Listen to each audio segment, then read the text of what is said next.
Bonjour les amis, bienvenue dans une nouvelle vidéo consacrée à l'Olympique Lyonnais. Alors depuis quelques temps et dans les commentaires, j'entends dire ici ou là des choses assez surprenantes sur les finances de l'OL qui seraient bien meilleures que ce que les médias veulent bien en dire, bien meilleures que ce que la DNCG pense.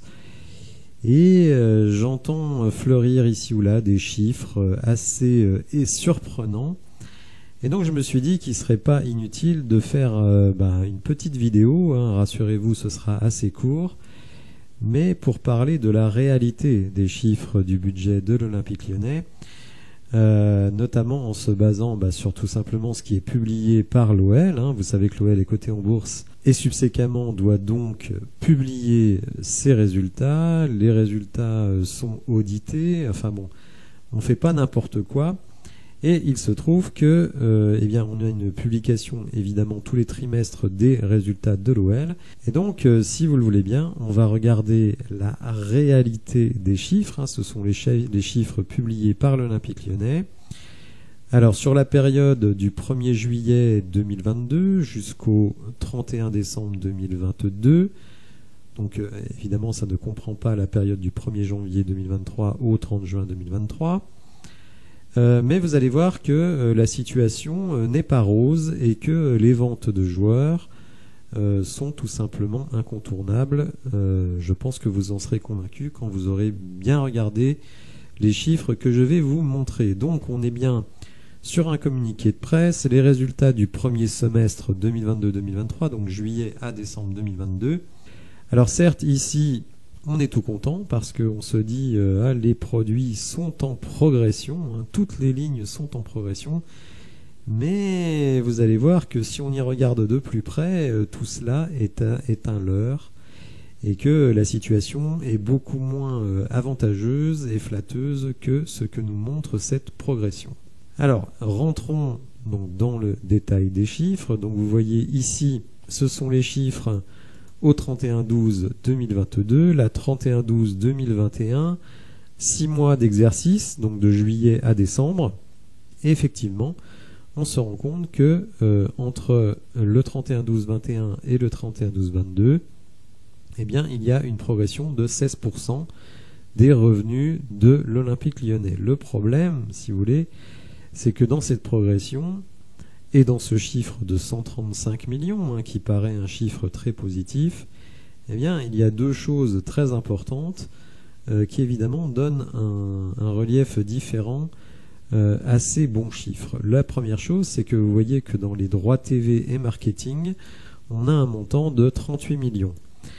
Ce montant de 38 millions, il est en progression par rapport à l'année précédente, ce qui paraît étonnant puisqu'on a pu de droits télé européens et évidemment le problème de Mediapro, de beIN Sport et compagnie, et donc a priori on s'attend à des droits télé en baisse. Alors effectivement ils sont en baisse, vous allez voir, puisque en réalité ils ne sont que de 21 millions et qu'en fait dans les 37 millions qui sont présentés on retrouve la somme de 16 millions et demi qui est issue de la prise de participation de CVC dans la filiale commerciale de la LFP, c'est-à-dire que la LFP va reverser une partie des droits télé sur les plusieurs années à venir, et en échange le fonds CVC a accepté de verser immédiatement 1 milliard, et donc même un peu plus. Ce milliard est partagé entre les clubs de Ligue 1, le Paris Saint-Germain a la plus grosse partie de cette somme, l'Olympique Lyonnais et l'Olympique de Marseille, et je crois Monaco, mais je ne suis pas sûr. On a une partie moins importante. Et donc en août 2022, on a reçu de ce versement du fonds CVC 16 millions et demi. Je peux vous dire aussi qu'en juillet 2023, donc ce mois-ci, nous allons recevoir 23 millions et demi donc du versement de CVC. Donc en fait, les droits télé ne sont pas en réalité de 37 millions 7, mais plutôt de 21 millions. Bien, donc ça c'est la première chose. La deuxième chose qui permet d'avoir ce chiffre de 134 millions de résultats sur le premier semestre, c'est évidemment la vente de joueurs pour 44 millions. Et dans ces 44 millions, on retrouve essentiellement la vente de Lucas Paqueta en août de l'année dernière. Alors on se dit quand même, aide de 16 millions de CVC, 44 millions de ventes de joueurs et donc de Paqueta, normalement, on devrait être bon. Et bien en réalité, on n'est pas si bon que ça, on est même plutôt mal, puisque vous le voyez ici, le résultat net part du groupe, donc ça c'est le bénéfice ou le déficit, en l'occurrence c'est un déficit de 60 millions, c'est-à-dire qu'en 6 mois d'exercice, avec les droits CVC, la vente de Paqueta, vous êtes en déficit de 60 millions. L'année précédente, avec des revenus inférieurs, vous étiez déjà à 27 millions de déficit. Ça veut dire qu'en un an, alors que vos revenus progressent, eh bien votre déficit, lui, a été multiplié par 2. Alors certains disent, oui, mais au mois de janvier, sont partis en prêt Romain Fèvre, Karl Toko Ekambi et Jeffrey Adelaide. On a transféré Tété et Damien Da Silva.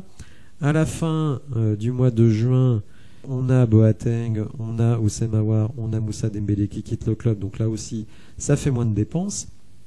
Alors déjà, ceux qui partent au mois de juin, eh bien, les charges sont comptées dans le budget 2022-2023. Mais il faut savoir que la vente de Malo Gusto, c'est 30 millions, mais on a acheté pour 24 millions. Jeffinho, Amin Sarr et Dejan Lovren. Que les salaires que vous avez économisés, eh bien, ils partent notamment dans le salaire de Lovren, qui est un salaire très élevé. Les départs de Boateng, Aouar, Dembélé, c'est vrai, ça fait de la charge en moins, mais si on cumule tout ça, on arrive au mieux à 10-15 millions. Donc vous voyez, pour rattraper un déficit de 60 millions, faut se lever tôt. Donc on peut tout à fait extrapoler. Sur un an, on va arriver sans doute à des produits aux alentours de je pense, 230-240 millions, mais un déficit qui devrait se situer aux alentours, à mon sens, de 80 millions. On saura ça quand les nouveaux chiffres seront publiés d'ici quelques semaines. Alors pour ceux qui préfèrent l'écrit aux chiffres, eh bien c'est écrit ici noir sur blanc. Le résultat avant impôt du premier semestre de l'exercice 22-23, donc juillet à décembre, s'établit ainsi à moins 61 millions d'euros, moins 28 millions au 31-12-2021, donc une année plus tôt. Le résultat net part du groupe s'établit en conséquence à moins 60 millions. Donc partant de là, quand la DNCG, même si à la vente de l'OL féminin et que ça fait un petit peu moins de charges, même s'il y a des joueurs en fin de contrat, vous vous rendez bien compte que dans son fonctionnement propre, l'Olympique Lyonnais est déficitaire et que pour l'être moins déficitaire, il n'y a que deux solutions. Une qualification pour la Ligue des Champions qui rapporte entre 60 et 90 millions, ou bien la vente de joueurs. Si vous n'êtes pas qualifié pour la Coupe d'Europe, il ne vous reste plus qu'un levier, c'est la vente de joueurs. Et c'est la réalité à laquelle on est en train de faire face en ce moment. Sans vendre de joueurs, le budget de l'OL ne tient pas la route. Parce que là, j'ai parlé du déficit, mais dites-vous bien qu'il y a des dettes très très très importantes, plus de 300 millions de dettes. Et ces dettes-là, évidemment, il faudra les rembourser. Si vous avez apprécié la vidéo, n'hésitez pas à la liker, à vous abonner à la chaîne, et je vous dis à bientôt pour de nouvelles infos. Merci, au revoir.